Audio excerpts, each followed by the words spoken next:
जय हिंद दोस्तों। आज के इस वीडियो में हम class 12th biology unsolved paper 2025 set number 5 paper code दिया है हमारे पास 348 के का पार्ट नंबर 1 करने वाले हैं। हम देख लेते हैं एक बार कौन कौन से प्रश्न करेंगे। तो सबसे पहले प्रश्न करेंगे पहले का का वाला यानी बहुविकल्पी प्रश्न करेंगे। तो हमारे पास पहले का वाला दिया है आवृत्त बीजी के भ्रूणपोष हैं। दूसरा दिया है मेंडल के एकल संकर क्रॉस में मटर के लंबे और बौने पौधों का फेनोटाइप अनुपात होता है। और गा वाला दिया हमारे पास टाइफाइड के रोगजनक का नाम लिखिए। घा वाला हमारे पास दिया है प्रश्न निम्नलिखित में से कौन सा लक्षण मरुस्थलीय पौधे पौधे का नहीं है। और दूसरे का वाला प्रश्न दिया है जैव विविधता क्षति के कोई दो कारण बताइए। दूसरे का खा वाला प्रश्न दिया है मानव में ट्राइसोमिक यानी त्रिसूत्रता और मोनोसोमिक एकल सूत्रता स्थितियों में गुणसूत्रों को लिखिए। और गा वाला दिया है दूध से दही बनाने वाले जीवाणु का नाम लिखिए। घा वाला दिया है भारत में हरित क्रांति के जनक का क्या नाम है। और अड़ा वाला दिया है जीवाणु कोशिका में केंद्रक किस प्रकार का पाया जाता है। और तीसरे का वाला दिया है नाइट्रोजन स्थिरीकरण करने वाले दो सूक्ष्म जीवों के नाम लिखिए। और तीसरे का खा वाला जो प्रश्न दिया है उसमें पहला दिया है डीएनए के विशेष स्थान पर काटने वाले एंजाइम एवं दूसरा दिया है दो डीएनए खंडों को जोड़ने वाले एंजाइम के नाम लिखिए। गा वाला दिया है अनिषेक जनित फल क्या है, एक उदाहरण दीजिए। और घा वाला दिया है अनुलेखन क्या है। और अड़ा वाला दिया है किसी एक यौन संचारित रोग का नाम लिखिए तथा उसकी रोकथाम के उपाय का संक्षिप्त वर्णन कीजिए। चौथे का वाला प्रश्न दिया है लाइकेन एवं माइकोराइजा पर संक्षिप्त टिप्पणी लिखिए। और खा वाला दिया है मधुमक्खी पालन से आप क्या समझते हैं, संक्षेप में स्पष्ट कीजिए। तो हम चौथे का खा तक प्रश्न करने वाले हैं। तो बिना देरी किए हुए इनको एक एक करके सॉल्व करते हैं। तो हमारे पास पहला प्रश्न दिया है पहले का मतलब का वाला कि आवर्त बीजी के भ्रूणपोष हैं, अगुणित हैं, दुगुणित हैं, त्रिगुणित हैं या चौगुणित होते हैं। तो जब भी आवर्त बीजी के भ्रूणपोष के बारे में कहे तो ये हमेशा त्रिगुणित होते हैं। कैसे होते हैं? त्रिगुणित। तो हमारा राइट आंसर क्या हो जाएगा? सी वाला, ऑप्शन सी। खा वाला प्रश्न दिया है कि मेंडल के एकल संकर क्रॉस में मटर के लंबे और बौने पौधे का फिनोटाइप अनुपात होता है। यानी फिनोटाइप अनुपात पूछ रहा है तो क्या होता है?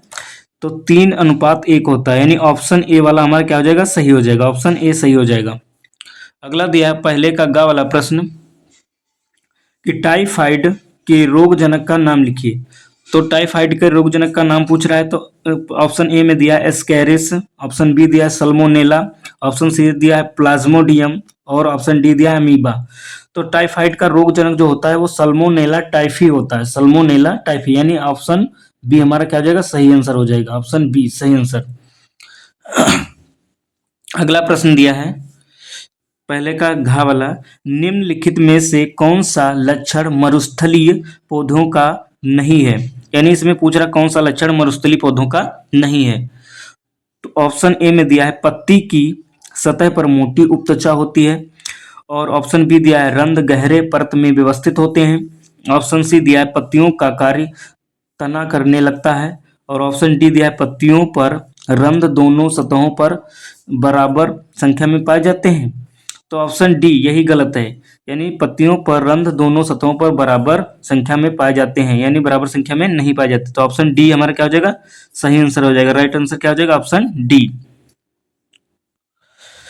प्रश्न नंबर दूसरे का वाला दिया है जैव विविधता क्षति के कोई दो कारण बताइए। तो जैव विविधता क्षति के कारण दो पूछ रहा है। तो पहला कारण है आवास का विनाश यानी वनों की कटाई। दूसरा है अतिदोहन यानी प्राकृतिक संसाधनों का अत्यधिक उपयोग। नेक्स्ट क्वेश्चन देखते हैं। और दूसरे का खा वाला प्रश्न दिया है मानव में ट्राइसोमिक यानी त्रिसूत्रता और मोनोसोमिक एकल सूत्रता स्थितियों में गुणसूत्रों को लिखिए।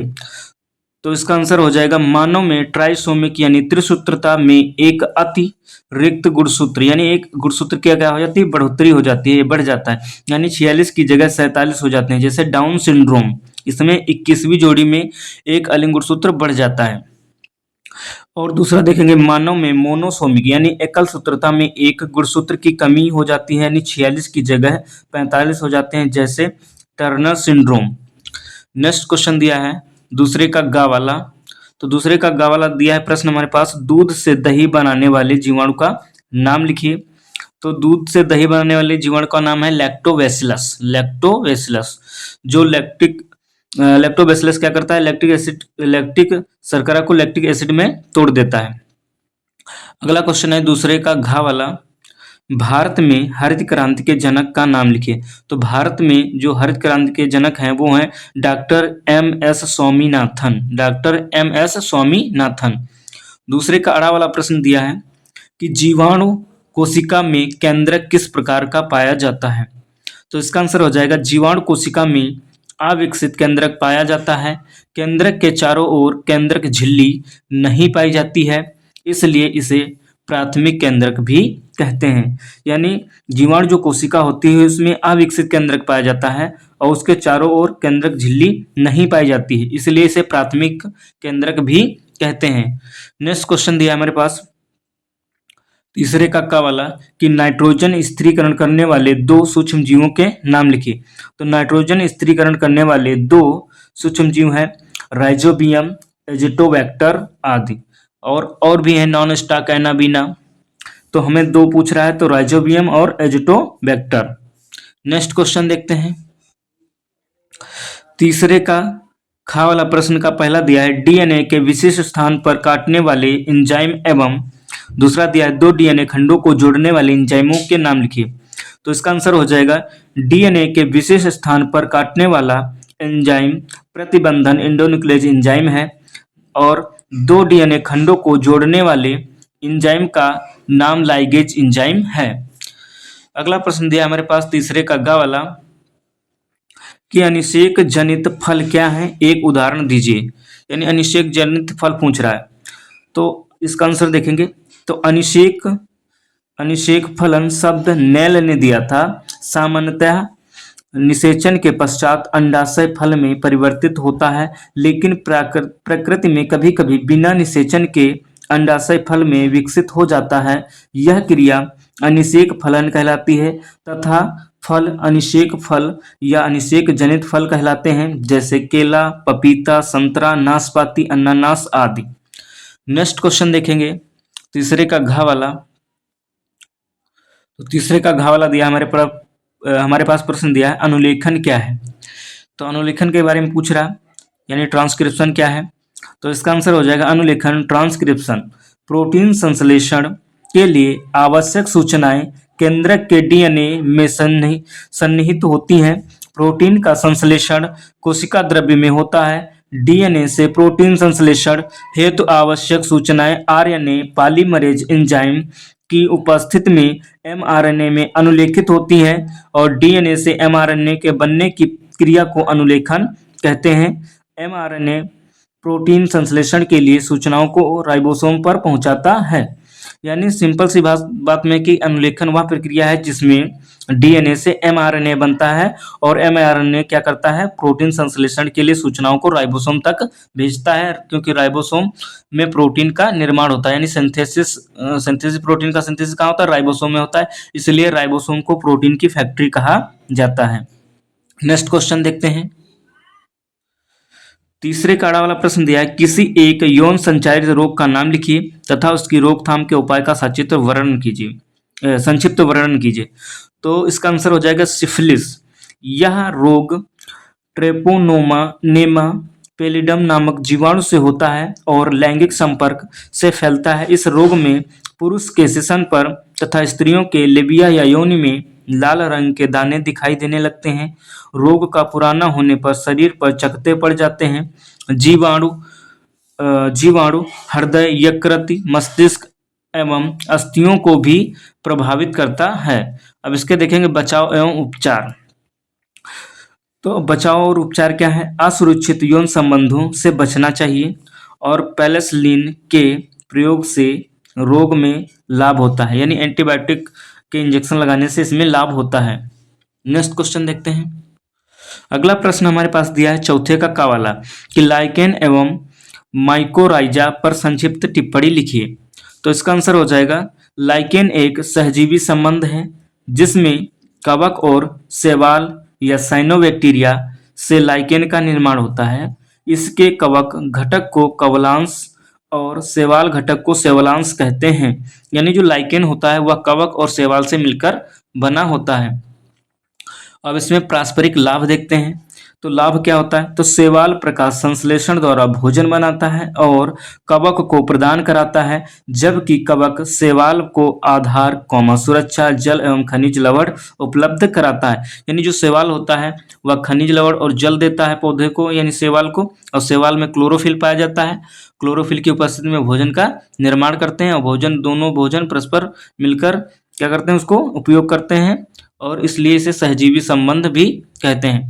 आगे देखते हैं कि लाइकेन प्रदूषक के संकेतक होते हैं और प्रदूषित क्षेत्रों में नहीं उगते हैं। जो लाइकेन होता है वह क्या करता है, एक प्रकार का प्रदूषक का संकेतक होता है, और जहाँ पर प्रदूषित क्षेत्र होते हैं वहाँ पर नहीं उगते हैं।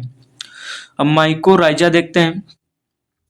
तो माइकोराइजा कवक और उच्च श्रेणी के पौधों की जड़ों के बीच एक सहजीवी संबंध है। कवक मिट्टी से फास्फोरस, नाइट्रोजन और पानी जैसे पोषक तत्वों को अवशोषित कर पौधों को देता है। बदले में पौधा कवक को प्रकाश संश्लेषण से बनी शर्करा यानी भोजन प्रदान कराता है। अब देखते हैं माइकोराइजा के प्रकार। तो माइकोराइजा के प्रकार, तो सबसे पहला प्रकार है एक्टोमाइकोराइजा। तो ये क्या होता है, कवक जड़ों के बाहरी हिस्से पर कवक जाल बनाता है। इसके बाद दूसरा देखेंगे। दूसरा है एंडोमाइकोराइजा। ये कवक तंतु जड़ों की कोशिकाओं के अंदर प्रवेश कर जाते हैं। इनका महत्व क्या है? तो यह फसलों की पैदावार बढ़ाने के लिए एक बेहतरीन जैव उर्वरक के रूप में कार्य करते हैं। यानी जो माइकोराइजा है वो क्या करता है कि यह फसलों की पैदावार बढ़ाने के लिए एक बेहतरीन जैव उर्वरक के रूप में कार्य करता है। यानी इसका प्रयोग हम कहाँ करते हैं? जैव उर्वरक के रूप में प्रयोग करते हैं। और चौथे का खा वाला प्रश्न दिया हमारे पास है कि मधुमक्खी पालन से आप क्या समझते हैं, संक्षेप में स्पष्ट कीजिए। तो इसका आंसर देखते हैं कि मधुमक्खी पालन, जिसे वैज्ञानिक भाषा में एपी कल्चर कहा जाता है, शहद और मोम मूल्यवान उत्पादों के उत्पादन के लिए मधुमक्खियों को पाला जाता है। यानी जो मधुमक्खी पालन है तो उसको हम एपी कल्चर कहते हैं, और मधुमक्खी पालन का मुख्य उद्देश्य क्या है? शहद और मोम प्राप्त करना। इसका उद्देश्य क्या है? शहद, मोम ही नहीं, अन्य चीजें भी प्राप्त होती हैं। उद्देश्य में हमने लिखा है कि मुख्य रूप से उच्च गुणवत्ता वाला शहद, मोम, रॉयल जेली, प्रोपीलिस, और जो मधुमक्खियों का विष होता है यानी टॉक्सिन होता है उससे प्राप्त किया जाता है। मधुमक्खियों का विष भी प्राप्त किया जाता है। अगला प्रबंधन में हमने लिखा है मधुमक्खियों को कृत्रिम बॉक्सों में पाला जाता है, जिनमें रानी मक्खी, नर ड्रोन और श्रमिक मक्खियों का एक अनुशासित परिवार होता है। और इनसे लाभ क्या होता है, यानी आर्थिक लाभ देखेंगे। तो यह ग्रामीण और कम भूमि वाले किसानों के लिए आय का एक बेहतरीन स्रोत है। आज का पाठ यहीं पर समाप्त करते हैं। हमने सेट 1, सेट 2, सेट 3, सेट 4 हमने करा दिया है। आप हमारे चैनल पर जाके देख सकते हैं, और आप इस तरीके से तैयारी करें कि जिससे आपके 70 में 70 नंबर आ सकें। और क्या होता है कि बायोलॉजी का कोर्स सीमित है, इसलिए जो क्वेश्चन पूछता है तो उसी से पूछता है कि बार बार रिपीट करता है। तो यह अनसॉल्व पेपर आप हल करेंगे तो आपके 70 में से 70 नंबर आ जाएंगे। वीडियो अच्छा लगे तो लाइक करिए, चैनल को सब्सक्राइब करिए, और वीडियो को अपने दोस्तों को पास शेयर करिए। अब मिलते हैं नेक्स्ट वीडियो में, तब तक के लिए धन्यवाद।